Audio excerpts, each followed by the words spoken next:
This is Belle, an 11-year-old German Shepherd, and she's going to help show us how head halters work. The most important thing to remember when using a head halter is to condition it properly with the dog. Because dogs aren't naturally comfortable with wearing something on their snouts, it can be an unpleasant experience for them and they'll probably keep trying to get it off. Conditioning the head halter means that the dogs will accept it comfortably and only associate to something positive. This is what a gentle leader brand of halter looks like. What you need to do is to pull the straps up and the snout goes through the loop. The first step of conditioning is to help the dog make positive associations with the halter. This means feeding the dog with treats through the halter. And each time I put the halter closer and closer to the snout and keep rewarding her. Then I place the halter on the snout and reward him. This process should be done at whatever pace is comfortable for the dog. If you feel like the dog is not comfortable with the halter being hung on its snout, then move back a step in the conditioning process. Once the dog is okay with this, the next step is to put the halter on and clip it on the back. You can also use a connector strap to connect the halter to the collar by looping it through the ring of the halter and clipping it on the collar. This gives it more security. And this is what the end result looks like. And now you can go for a walk with your dog.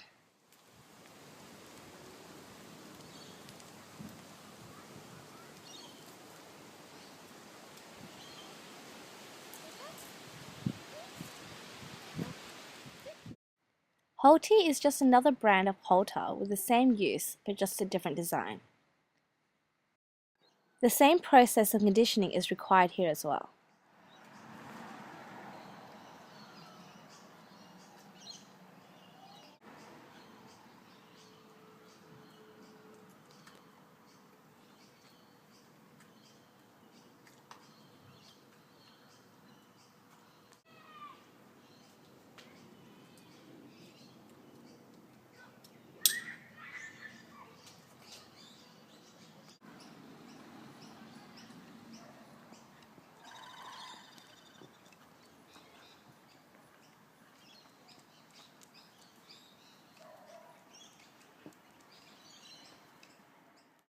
Harnesses are another useful piece of equipment to control a strong dog that isn't too evasive.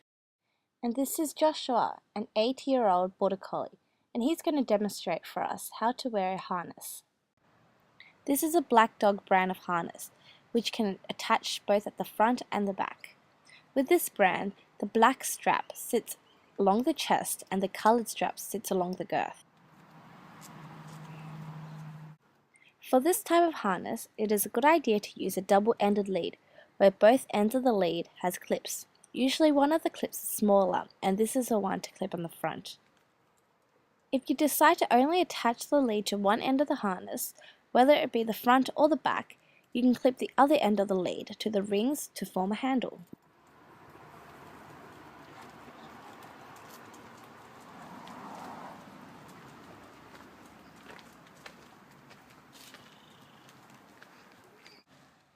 You can also attach both ends of the harness with the lead, and during the walks, the end connected to the front harness is used to steer the dog.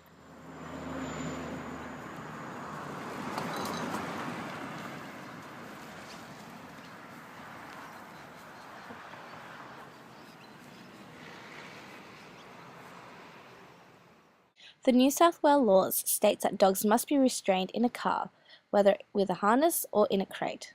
This style of harness should only be used while travelling in a car and not for walking. This harness is put on with the front legs going through the 2 loops and clipping on the back.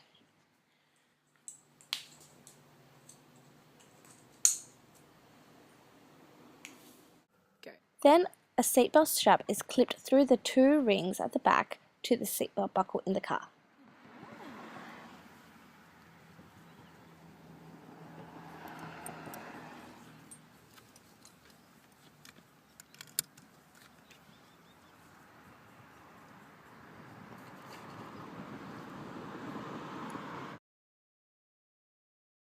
And meet Sophie, the 3-year-old Roddy Cross. and she's going to show us the proper way of wearing a martingale collar. The purpose of this type of collar is so that it can be comfortable and loose around the dog's neck when relaxed, but when it tightens, it cannot slip over the dog's head when being backed up. When fitted properly, the two rings just meet at the top of the dog's head. And you can see here that the collar is too tight. And when you're readjusting any piece of equipment, always take it off the dog first, readjust it and put it back on again.